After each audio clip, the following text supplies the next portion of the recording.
Good morning, dear students. Welcome to SBL Memorial Academy YouTube platform. Today's our video for class 9th. Subject SST Part Geography. Chapter 2 Physical Features of India. आज हम physical features of India के जो पढ़ रहे हैं वो कौन सा है, पेनिसुलर प्लेटोज यानी कि प्रायद्वीपीय पठार है। यहाँ से हम स्टार्ट करते हैं आज। ठीक है, पेज नंबर 12 से हैं। The peninsular plateau is a tableland composed of the old crystalline, igneous and metamorphic rocks.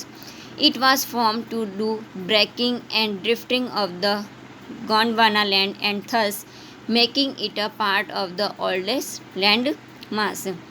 अब ये जो प्रायद्वीपीय पठार है ये क्या है, इसकी आकृति कैसी, एक टेबल के जैसी इसकी आकृति है, जो कि पुराने जो क्रिस्टल हैं, जो ये इग्नेशियस हैं और कौन से हैं, क्रिस्टलीय हैं, इनके क्या है, इनके ट्रांसफॉर्मेशन से ये बनी है। ये जब टूटे थे तब इनसे किसका बना है, इनका ये कौन सा बने, पेनिसुलर प्लेटोज बने हैं। ठीक है, और ये जो गोंडवाना जो लैंड था यानी कि जो गोंडवाना जो भूमि है उसके टूटने से, कौन सी भूमि के, गोंडवाना लैंड के टूटने से, ब्रेकिंग होने से, और क्या हुआ था, ये जो plateau has broad and shallow valley and rounded hills.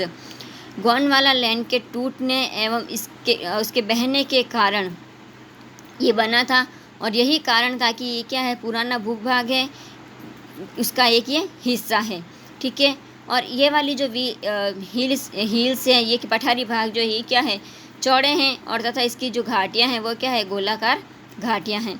और इस पठार के क्या हैं, दो मुख्य भाग हैं। ठीक है, अब है the plateaus has broad and shallow valleys. ये कैसे थे, प्लेटो ब्रॉड थे, चौड़े थे और घुमावदार थे। ठीक है, this plateau consist of two broad divisions namely the central highland. इनको दो भागों में बांटा गया मुख्य रूप से।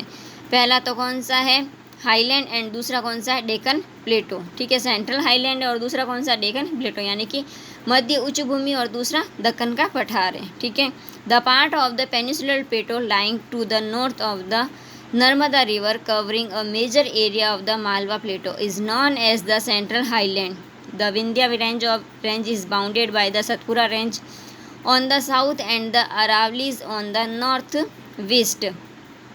नर्मदा नदी के जो नॉर्थ के अंदर जो ये जो पेनिसुलर प्लेटो है उसका जो भाग है, जो कि क्या है, मालवा के पठार का जो अधिकतर जो भाग है, जो अधिकतर वहाँ पर ये फैला हुआ है, और उससे सेंट्रल हाईलैंड और उसके नाम से इसको जाना जाता है। ठीक है, फिर जो विंध्या रेंज है, जो विंदस की जो रेंज है, जो श्रृंखला है, वो क्या है, साउथ के अंदर कहाँ पर, सतपुड़ा रेंज जो है, और नॉर्थ और वेस्ट के अंदर कौन सी, अरावली की जो रेंज है उससे ये घिरा हुआ है। ठीक है, the further western extension gradually merges with the sandy and rocky desert of Rajasthan.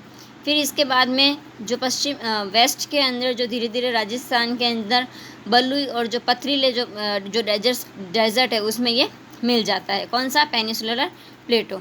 ठीक है, इतना ये इसका विस्तार है।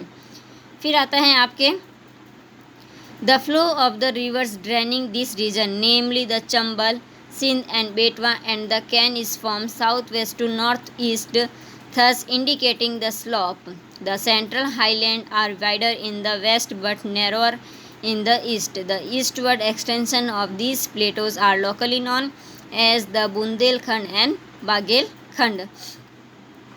अब क्या होता है कि इस एरिया से जो बहने वाली नदियाँ हैं, जैसे चंबल है, सिंध है, बेतवा है, कैन है, ये कहाँ से गुजरती है, साउथ वेस्ट से उत्तर पूर्व की तरफ बहती है, और इस प्रकार से ये जो क्षेत्र है ये क्या बनाते हैं, एक ढाल बनाते हैं। क्या बनाते हैं, कि ढाल बनाते हैं।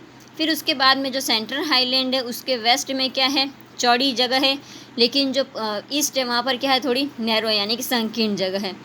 इस प्लेटोस के अंदर जो ईस्ट के अंदर जो फैला हुआ है वो स्थानीय रूप से क्या है, बुंदेलखंड तथा बघेलखंड के नाम से इसको जाना जाता है। ठीक है, the Chota Nagpur plateau marks the further eastward extension drain by the Damodar river. फिर इसके बाद में इसके जो ईस्ट के अंदर जो फैला हुआ है वो क्या है, इसको क्या जानते हैं हम, दामोदर नदी के द्वारा ये जो बना हुआ है इसको हम छोटा नागपुर का पठार भी बताते हैं, या इसको हम छोटा नागपुर के पठार के नाम से भी जानते हैं। ठीक है, अब आता है the Deccan plateau is the triangular land mass that lies to the south of the river Narmada. The Satpura range flanks its broad base in the north, while the Mahadev, the Kamur Hills and the Maikal range from its eastern extensions. ठीक है, दक्षिण का जो पठार है ये क्या बनाता है, एक ट्राइंगल बनाता है, त्रिभुजाकार भूभाग है जो कि क्या है, नर्मदा नदी के जो साउथ के अंदर क्या है स्थित है. ठीक है, और फिर क्या है, नॉर्थ के अंदर, नॉर्थ में इसके चौड़ा क्या है, एक इसको बेस मिला हुआ है जो कि क्या है, सतपुड़ा की उसकी रेंज है ये. और जबकि महादेव कैमूर की जो पहाड़ियाँ हैं वो मैकाल रेंज की क्या है, इसका पूर्व के अंदर इसका विस्तार फैलता है. ठीक है, फिर आता है आपके locate these hills and range in the physical map of India. The Deccan plateau is higher in the west and slopes gently eastwards. An extension of the plateau is also visible in the northeast, locally known as the Meghalaya, Karbi Anglong Plateau and North Chachar Hills. It is separated by a fold from Chota Nagpur Plateau. These three prominent hills range from the west to the east are the Garo, the Khasi and the Jaintia Hills. अब क्या आता है, इस पठार का जो एक भाग है वो क्या है, नॉर्थ ईस्ट के अंदर भी देखा जाता है, जिसे हम स्थानीय रूप से मेघालय या कार्बी एंगलोंग के प्लेटो के नाम से भी इसको जानते हैं. ठीक है, या उत्तर कचार पहाड़ी के नाम से भी इसको जाना जाता है. ठीक है, यह एक क्या है, छोटा नागपुर के पठार से क्या हो गया था, अलग हो गया था. ठीक है, फिर वेस्ट से लेके ईस्ट की ओर 3 इम्पोर्टेंट रेंज है जिसको हम क्या बोलते हैं, गागो है, खासी और जयंतिया है. नेक्स्ट आता है the Western Ghats and the Eastern Ghats mark the western and the eastern edge of the Deccan plateau respectively. Western Ghats lies parallel to the western coast. They are continuous and can be crossed through passed only. Locate the Thal, Bhor and Pal Ghats in the physical map of India. दक्षिण के अंदर, south का मतलब दक्षिण के अंदर, दक्षिण के पठार में क्या है, ईस्ट एंड वेस्ट में जो सिरा है वहाँ से सीरीज़ के अंदर जो ईस्ट और वेस्ट घाट स्थित है. ठीक है, और वेस्टर्न जो घाट है या पश्चिमी जो घाट है उसके जो किनारे पर क्या है, इसके पैरेलल वो लाइन से, और ये उन्हें क्या केवल दरों के अंदर ही ये पार किया जाता है. भारत का जो फिजिकल मैप है उसमें हम थाल घाट, भोर घाट तथा पाल घाट की स्थिति को भी देख सकते हैं. अब आता है नेक्स्ट द वेस्टर्न घाट से, ये हम आपसे नेक्स्ट क्लास के अंदर डिस्कस करेंगे. Have a nice day, thank you.